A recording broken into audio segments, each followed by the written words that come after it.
Hi guys. I know it's been a minute since I've been on here, but I took a bit of a break, but now I want to talk about a show that you guys should be watching if you're not watching. Um Love Never Lies. Are you guys watching that show on Netflix? Yo, the chaos, the drama, the diabolicalness of it all, if there's a word like that. Let's just get into it. Overall, the concept of the show is one like I've never seen before. I mean, we've seen different formats from Ultimatum Essay was another one. I should have talked about that one when it was happening, but I didn't. Sorry guys, I missed that train, but I watched it. We've seen the Love is Blind, the Ultimatums, but now this one is South African people, South African couples coming and basically, you know, bringing us into their relationship and talking about everything, okay? With a lie detector that, detects through the eyes. If you lie, you lose 10,000 rand. If you tell the truth, you gain 10,000 rand. The prize pot starts at 500,000 rand. That's good money, okay? Now let's get into the individual couples. I'll start with Kuda and Lynn. Guys, when I look at these two, I just feel like Lynn is fuego, fire, beautiful. And then when I look at Kuda, I'm like, what does she see in that guy? Look, they're already in their 30s. For me, it seems like they've been together 7 years, right? When I look at the amount of time they've been together, she's been with him 7 years. That's like from her mid 20s until her early 30s, which is, I think, early 30s now. Girl, I think you're starting to realize that he ain't the guy for you. I mean, as you grow older as a woman, you start seeing things more apparently. You start seeing things that you really think I deserve better.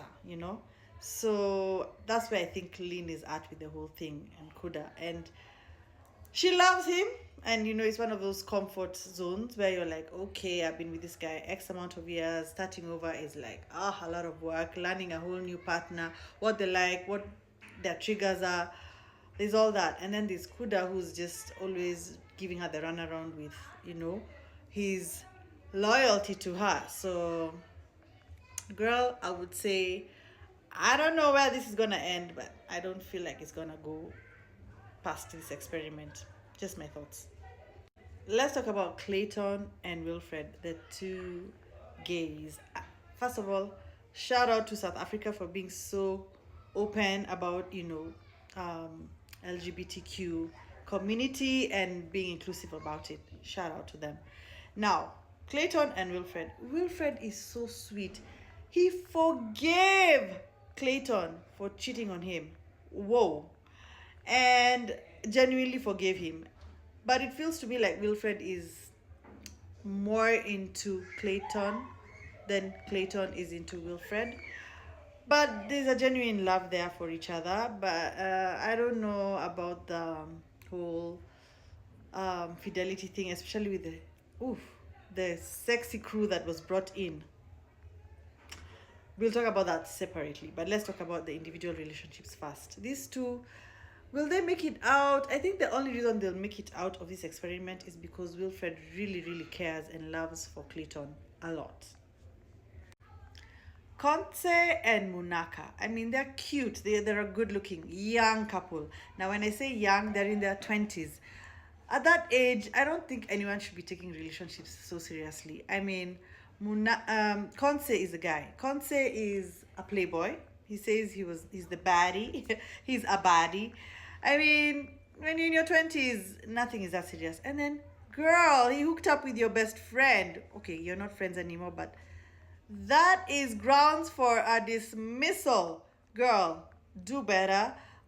Move with the same energy he's moving. I mean, when the sexies came in, she was moving with that same energy with the Congolese tall, sexy guy.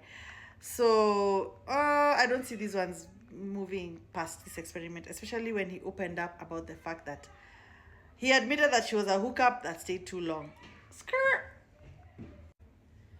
Sia and Pretty. I'll just keep it quick with this one. Sia even when I just watched the first scene, my notes, because I take notes down, the thing I wrote next to him is feminine energy. Sorry guys, he's giving soft, he's giving girly. His voice is not even that deep, like.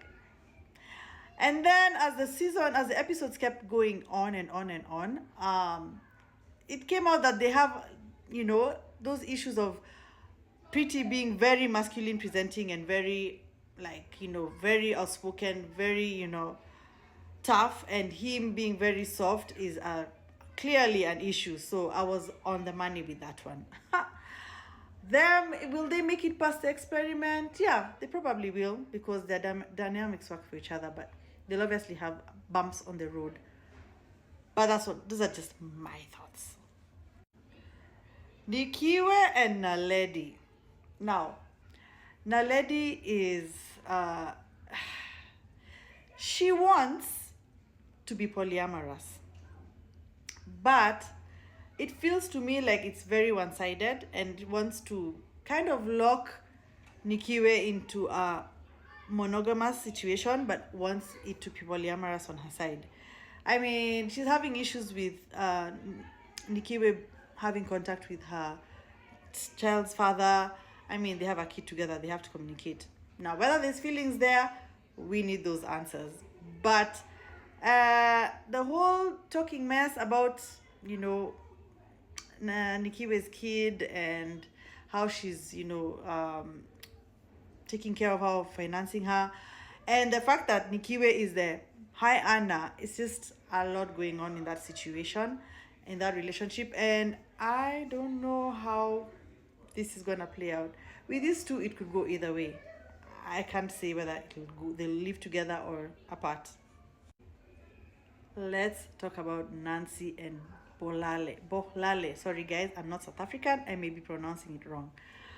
Now, if you ain't touching me and we go together, I think we're done. We're done here. I mean, all it took was for another babe to come for 1 day or 3 days or whatever, and you guys are knocking boots and you're not touching me. Grounds for dismissal. Dismissed. And the way he's so defensive about the whole thing, I mean, Munaka gave him a hard time about it. I mean, she's a girl's girl, I'll tell you that. But the guy was like, you're not coming for me. Okay, I know I did wrong. I feel bad and I'm sorry. I just want to know how it's going to play out when they finally meet. So let's talk about the sexies that came into the villas. They had 2 villas. I love the format. Honestly, brilliant. I was wondering, what was the criteria for selecting the person that someone is gonna, hook up with? What was the criteria? Because I don't know. Maybe they did compatibility test, or what's your type physically, mentally, I guess, because the people seemed to hit it off, except Nikiwe and her guy. I don't know. They're not. Or Nikiwe is too loyal. One or the other. I don't know. But they tried with the sexies. Pretty was butting heads with her person. I also, coming off the back of seeing what their partners had said about each other, about the truth or lie or whatever, was tough. But what I'll say is, overall, great concept.